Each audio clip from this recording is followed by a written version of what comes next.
போயிடுவாங்க சீக்கிரம். ரொம்ப சீரியஸாக பேசுகிறேன், விளையாட்டுக்கு இல்லை. செத்து போயிட்டீங்கன்னா இப்போ அனுபவிக்கிற வலி வேதனையோட நீங்கள் ஆன்மாவாக இருந்தீங்கன்னா மனமும் ஆன்மாவும் ஒன்றா இருக்கும். ஒன்றா இருக்கும்போது உங்களுக்கு வலி வேதனை என்பது மிகவும் அதிகம். உங்களால் தப்பிக்க முடியாது, ரொம்ப கஷ்டப்படுவீங்க. உங்களை நான் பணத்தை சேர்க்க வேணான்னு சொல்ல, பணத்தை மட்டும் சேர்த்து வச்சுக்கிட்டே இருந்தீங்கன்னா அருளையும் எப்பயாவது சேர்க்க போகிறீர்கள். அருளையும் சேர்த்துருங்க. பணத்தை சேர்க்குறீங்களா? பணத்தை சேர்க்கும் போது என்ன சேர்க்கணும்?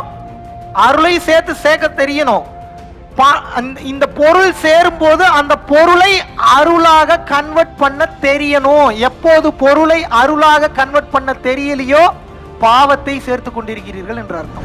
சிந்தனை நேர்மறையாக மாறி இறை சிந்தனை குண்டலினி ஆற்றலை பற்றிய எண்ணங்கள் நல்லது பண்ணிக்கிட்டே இருக்கும்போது கர்ம பதிவுகள் அழிந்து சிந்தனை மொத்தமும் சகஸ்ராவை நோக்கி பயணிக்கும். சிந்தனை மொத்தமும் சகஸ்ராவை நோக்கி பயணிக்கும் போது கழுத்துக்கு மேல் இருப்பது ஆகாய தத்துவம், விசுத்தி, ஆக்னியா, சகஸ்ரா. இந்த 3 ஆக்டிவேட் ஆயிடுச்சுன்னா உடம்புல உயிர் நிற்காது, எக்ஸிட் ஆயிரும். அந்த உயிர் பிறவி இல்லா பெருவாழ்வை அடைந்து விடும்.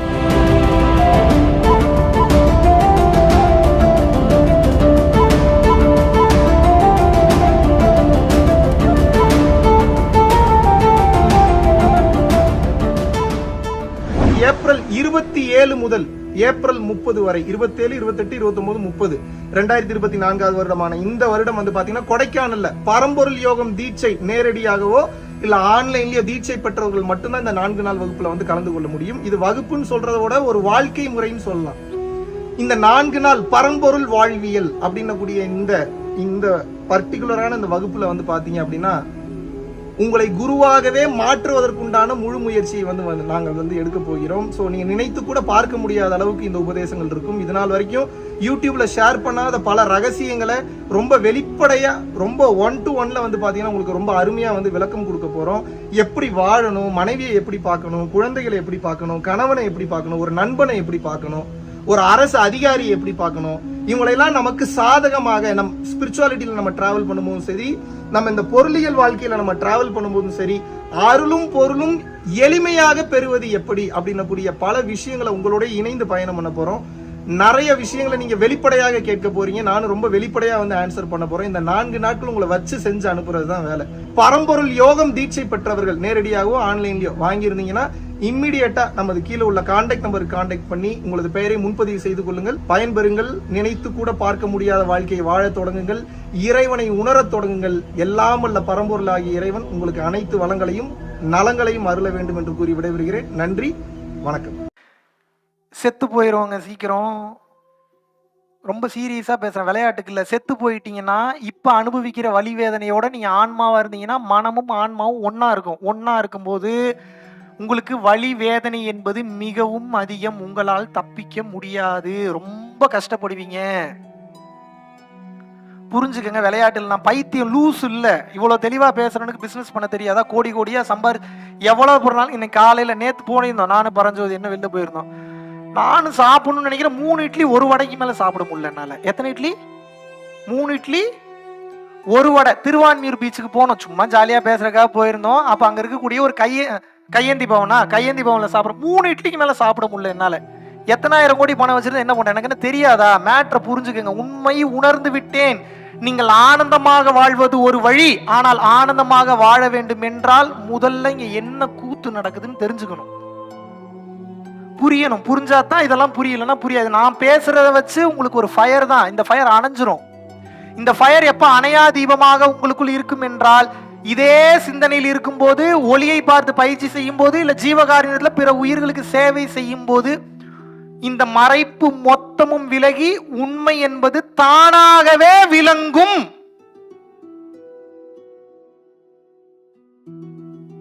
என்கிட்டயே கதை கேட்டுட்டு இருக்கலாம்னு நினைக்காதீங்க. டைம் இல்லை. அது அவ்வளோ நேரம் எனக்கும் இல்லை, அவ்வளோ நேரம் உங்களுக்கும் இல்லை. எனக்கு எவன் உள்ளுக்குள்ள இப்போ நான் பேசிட்டு இருக்கேன்ல, எங்கேயாவது ஏதாவது மிஸ் ஆகுதா? ஏதாவது புக்கு படிச்சு பேசுற மாதிரி இருக்கா? புக்கு படிச்சு பேசினா அவ்வளோ தூரம் பேச முடியுமா? ஏன்? உள்ளுக்குள்ள இருந்து இறைவன் ஸ்கிரிப்ட் கொடுத்துக்கிட்டே இருக்கிற. அடுத்து இது பேசு, அடுத்து இது பேசு, அடுத்து இது பேசு, அடுத்து இது பேசு, அடுத்து இதை பேசு. இது இல்லை, ஒரு ஃபிராக்ஷன் ஆஃப் செகண்ட்ஸ்ல இப்படி இப்படி இந்த வேகத்துல போகுது. இதெல்லாம் ஜாஸ்தி. இதோட குறைவான நேரங்களில் டேட்டா அப்படி டிரான்ஸ்ஃபர் டிரான்ஸ்ஃபர் ஆகுது. இது உங்களுக்கும் நடக்கும். எப்ப நடக்கும்? ஒளியை பார்த்து பயிற்சி செய்யும் போதோ, இல்ல ஜீவகாருண்யத்தில் இருக்கும் போதோ, இல்ல இறை சிந்தனையிலே வாடும் போதோ, இல்ல பிற உயிர்களிடத்தில் அன்பு செலுத்தும் போதோ திரை மறைப்புகள் விலகி உள்ளுக்குள் இருக்கக்கூடிய சத்தியம் வெளிப்படும். சத்தியம்னா அதுக்கு பேர் இறைவன் அர்த்தம். எப்போது சத்தியம் வெளிப்படுகின்றதோ அப்போது உங்களை யாரும் ஏமாத்தவே முடியாது. அப்படியே ஏமாந்தாலும் நான் ஏமாறுறேன்னு தெரிஞ்சுதான் ஏமாறுவீங்க.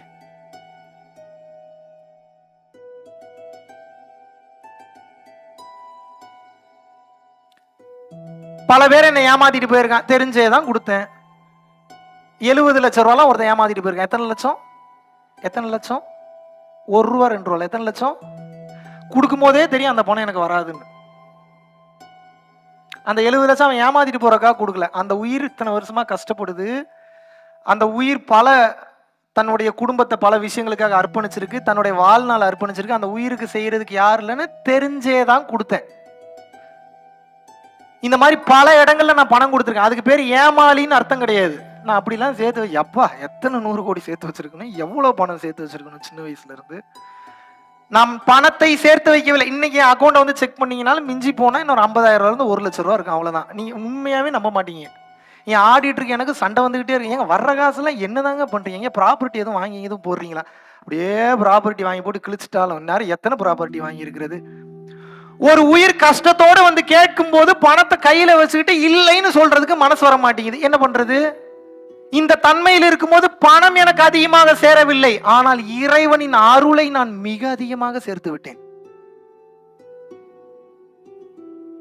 அதுக்காக இப்ப எனக்கு பணத்தை சேர்க்க முடியாதுன்னு கிடையாது. இப்ப இந்த கூட்டத்தில் இருக்கக்கூடிய ஒரு கோடீஸ்வரனை பிடிச்சு ஒரு 1.5 மணி நேரம் பேசினா உங்க சொத்து மொத்த சொத்தையும் எழுதி வாங்கிடும். முடியுமா முடியாதா? எனக்கு கெப்பாசிட்டி இருக்குன்னு நினைக்கிறீங்களா இல்லைன்னு நினைக்கிறீங்களா? அது எனக்கு அவசியம் இல்லை. ஏன்? உங்ககிட்ட பணம் வாங்குறது என் நோக்கம் இல்லை. என்னுடைய நோக்கம் பூரா எது இருக்குன்னா அப்படியே உட்கார்ந்தாலும் இறை சிந்தனையிலேயே இருக்கணும், அந்த இறை ஆனந்தத்திலேயே இருக்கணும், அந்த இறைவனை பற்றிய அந்த உண்மையான உரிமையான அந்த நினைவுகளிலேயே இருக்கணும்னு இருக்கிறதுனால வேற எந்த சிந்தனைக்கும் எனக்கு போக மாட்டேங்குது. இறைவன் மீது மட்டும்தான் எனக்கு சிந்தனை இருக்கிறது. அதனாலதான் இறைவன் என்னை விட்டு போவே மாட்டாரு. உங்களுக்கு இதுக்கு மேல நான் என்ன சொல்லி புரிய வைக்கணும்? உங்களை நான் பணத்தை சேர்க்க வேணான்னு சொல்ல, பணத்தை மட்டும் சேர்த்து வச்சுக்கிட்டே இருந்தீங்கன்னா அருளையும் எப்பயாவது சேர்க்க போகிறீர்கள். அருளையும் சேர்த்துருங்க. பணத்தை சேர்க்கிறீங்களா? பணத்தை சேர்க்கும் போதே என்ன சேர்க்கணும்? அருளையும் சேர்க்க தெரியணும்.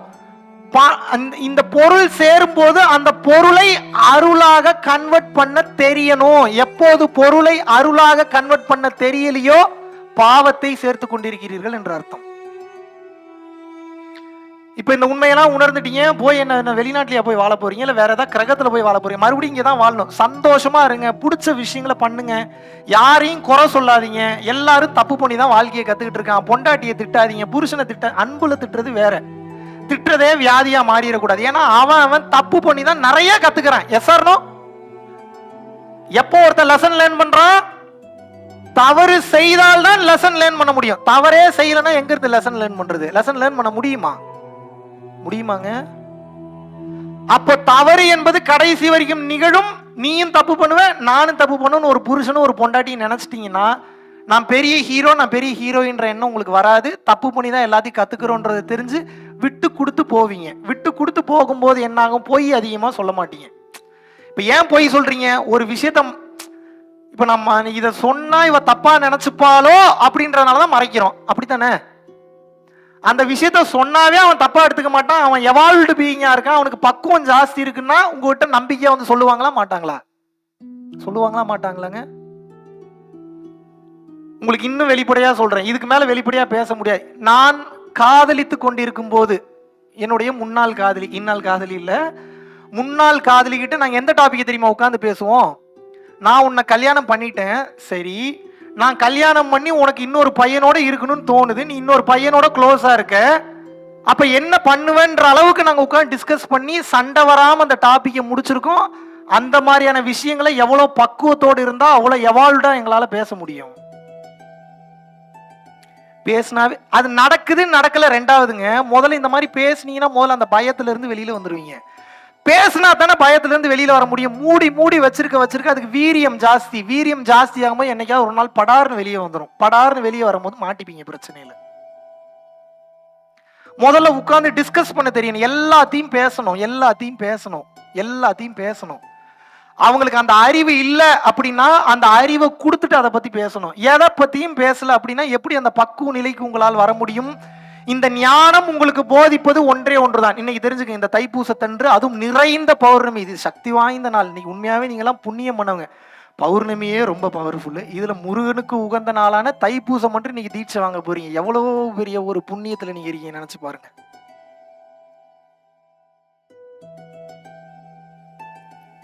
இன்று நீங்கள் உணர வேண்டியது ஒன்றே ஒன்று மட்டும்தான். என்ன அப்படின்னு கேட்டீங்கன்னா, தப்பு செஞ்சாதான் மனுஷன். தப்பு செய்யல அப்படின்னா அவனால் இந்த உடம்பில் தங்க முடியாது. பியூரா ஒருத்தன் நல்லது பண்ணிட்டே இருக்கானா அவனோட பாடியில உயிர் தங்காது. எழுதி வச்சுக்க.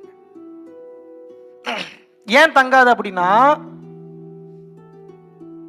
சிந்தனை நேர்மறையாக மாறி இறை சிந்தனை குண்டலினி ஆற்றலை பற்றிய எண்ணங்கள் நல்லது பண்ணிக்கிட்டே இருக்கும்போது கர்ம பதிவுகள் அழிந்து சிந்தனை மொத்தமும் சகஸ்ராவை நோக்கி பயணிக்கும். சிந்தனை மொத்தமும் சகஸ்ராவை நோக்கி பயணிக்கும் போது கழுத்துக்கு மேல் இருப்பது ஆகாய தத்துவம், விசுத்தி, ஆக்னியா, சகஸ்ரா. இந்த 3 ஆக்டிவேட் ஆயிருச்சுன்னா உடம்புல உயிர் நிக்காது, எக்ஸிட் ஆயிரும். அந்த உயிர் பிறவி இல்லா பெருவாழ்வை அடைந்து விடும். அப்ப என்ன அர்த்தம்? நீங்க மனுஷனா இருக்கீங்கன்னா இன்னும் கத்துக்க வேண்டியது நிறைய இருக்குன்னு அர்த்தம். அதனாலதான் இந்த மனுஷனா இருக்கீங்க. அவங்கள லேர்ன் பண்றதுக்கு டைம் கொடுங்க. உங்க பொண்டாட்டிக்கோ பிள்ளைங்களுக்கோ புருஷனுக்கோ லேர்ன் பண்றதுக்கு டைம் கொடுங்க. ஒருத்தர் தப்பு பண்ணும் போதே படார்னு போய் பிடிக்கிறீங்க அப்படின்னா அடுத்த டைம் அந்த தப்பு பண்ணாம இருப்பானா இல்ல மறைப்பானா?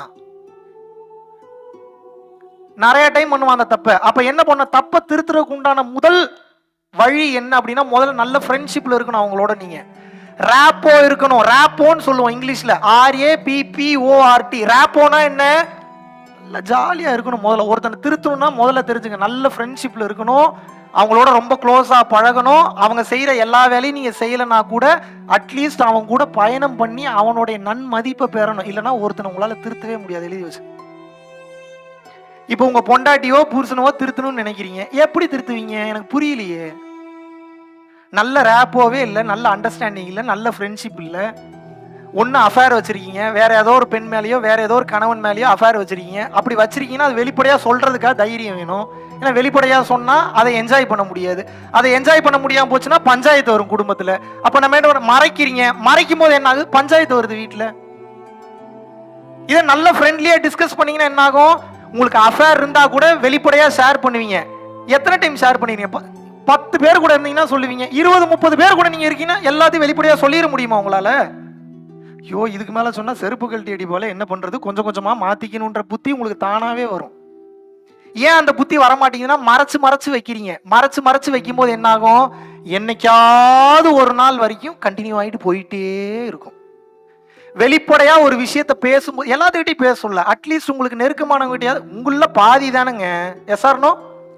ஒரு கணவனோ மனைவி என்பதோ உங்களில் பாதி தானே. அப்ப உங்களில் பாதியானவங்களுக்கு உண்மையை பேசல, தத்துவத்தை பேசல. இங்க பாருங்க, ஏன் நான் இவ்வளவு தூரம் இதை பத்தி பேசுறேன்னா, 3/4 பேர் குடும்பத்தில் லாக் ஆயிட்டு உங்களுக்கு எப்படி வெளியில வர்றதுன்றதே தெரிய மாட்டேங்குது. ஆன்மீகமும் போக முடியாம குடும்பத்திலையும் ஜெயிக்க பைத்தியம் பிடிச்ச மாதிரி திரியிறீங்க. உங்களுக்கு நான் சொல்லித்தர வேண்டிய விஷயம் ஒன்னே ஒண்ணுதான்.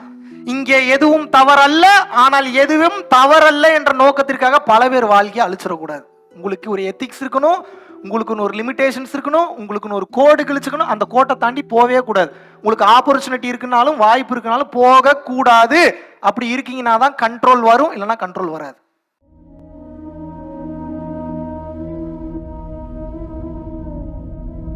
பரம்பொருளின் கருணையினால உங்களுடைய இடைவிடாத அன்னதானத்திற்கு நீங்கள் அனுப்பப்பட்ட பணத்தின் மூலியமாக பல லட்சம் உயிர்களுக்கு இது நாள் வரைக்கும் சாப்பாடு கொடுத்துருக்கோம். ஸோ கொரோனாலேருந்து ஆரம்பித்து ஒரு நாள் கூட விடாமல் பல உயிர்களுக்கு வஸ்திர தானங்களாக இருக்கட்டும், படிக்க முடியாதவங்களுக்கு கல்வித்தொகை கட்ட முடிய விஷயங்களாக இருக்கட்டும், இல்லை ஸ்போர்ட்ஸ் ரீதியாக விளையாடக்கூடிய நல்ல மாணவர்களை அனுப்பி வைக்கக்கூடிய விஷயங்களாக இருக்கட்டும், அதை தொடர்ந்து பார்த்தீங்கன்னா ரெகுலராக மந்த்லி பேசிஸில் ஏழை குழந்தைகளுக்கு க்ரோசரிஸ் கொடுக்கறதாக இருக்கட்டும், இல்லை அவங்களுக்கு பார்த்தீங்கன்னா சேம் அவங்க விருப்பப்படுறவங்களுக்கு வீட்டு துணிமணிகள், வீட்டுக்கு தேவைப்படக்கூடிய மற்ற பொருட்கள் வாங்கி கொடுக்கறதாக இருக்கட்டும், எல்லா உதவிகளும் பார்த்தீங்கன்னா உங்களோட உதவினால தான் போயிட்டு இருக்கு. சாது சிதம்பர சுவாமிகள் வளநாட்டார் ஒரு வார்த்தை சொல்லுவார், பசித்தோர் முகம்பார் பரம்பொருள் அருள் கிட்டும் அப்படின்னு சொல்லுவார். வள்ளல் பெருமானும் ஜீவகாருண்யம் உள்ள சம்சாரிகளுக்கு எப்பேற்பட்ட சூழ்நிலையிலும் பார்த்தீங்கன்னா அவங்களோட லாபம் தடைபடாது, தொழில் பிரச்சனைகள் நிவர்த்தியாகும். அதை தொடர்ந்து வாழ்க்கையில குடும்ப பிரச்சனைகள் விலகும். அதுபோக குழந்தை சம்பந்தமான பிரச்சனைகள் எதுவாக இருந்தாலும் இந்த அன்னதானத்திற்காக நீங்கள் செய்யக்கூடிய ஒவ்வொரு ரூபாயும் அது உங்களுக்கு நிச்சயமாக புண்ணியமாக சேரும். புண்ணியத்தை கடந்த நிலையில் முக்தி பாதைக்கும் அது நிச்சயமாக உங்களை வழிநடத்தும். அதனால விருப்பப்படுறவங்க நம்மளுடைய பரம்பொருள் அறக்கட்டளையினுடைய சேரிட்டி ஆக்டிவிட்டீஸ்க்கு தங்களுடைய விருப்பப்படக்கூடிய நன்கொடையை கீழே உள்ள டிஸ்கிரிப்ஷன்ல இருக்கக்கூடிய அக்கௌண்ட் நம்பருக்கு செலுத்தலாம். இதற்குண்டான அந்த அருளை சித்தர்கள் உங்களுக்கும் உங்கள் குடும்பத்தாருக்கும் வழங்க வேண்டுகிறேன். குருவின் பரிபூர்ண அருளாசிகள். குரு கடாட்சம்.